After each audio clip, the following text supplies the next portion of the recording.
Crystal Palace fans are planning to head to Switzerland to protest outside UEFA's headquarters, whilst several MPs have urged the government to intervene. The Eagles' 1-0 FA Cup final victory over Man City not only brought silverware to Selhurst Park for the first time ever, but also the opportunity to compete in the Europa League. But John Textor's multi-club ownership model has caused all sorts of problems.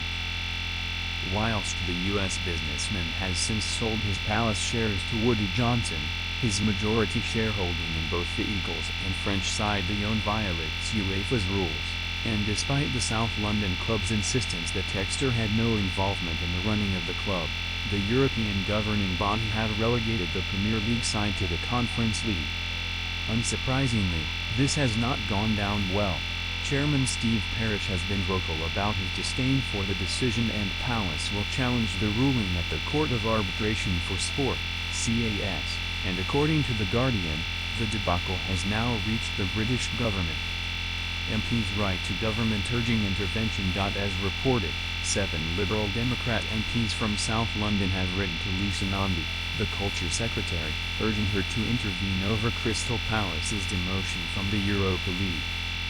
Those included party leader Ed Davey, and Bobby Dean, MP for the Carshalton and Wallington constituency, which contains many Palace supporters. They have expressed their concerns over the club's disgraceful treatment and have also requested that the Secretary of State for Culture, Media and Sport ensure the decision-making process is reviewed for transparency and fairness, and the club is given a fair opportunity to appeal or respond to any allegations. Fans from the club's most influential supporters group are now planning to take its protest to UEFA's headquarters in Switzerland. Removing Palace from the Europa League is brutal for fans of the club, and their desire to seek justice is wholly warranted. However, in one of the few instances in the organization's existence, UEFA are not in the wrong here.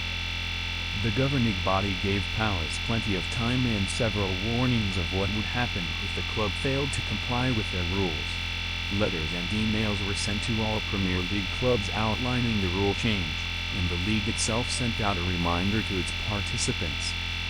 This email was sent by the Football Association to all Premier League club secretaries in October 2024, advising them of changes to rules relating to UEFA multi-club ownership rules.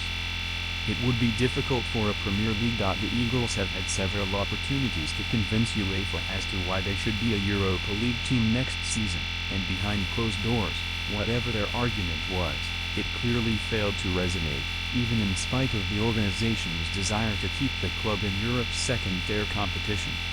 Like it or not, this failing is on Palace's leadership, and the protests are likely to be in vain, given CAS's previous rulings against Drogheda and Club Lyon for similar disputes.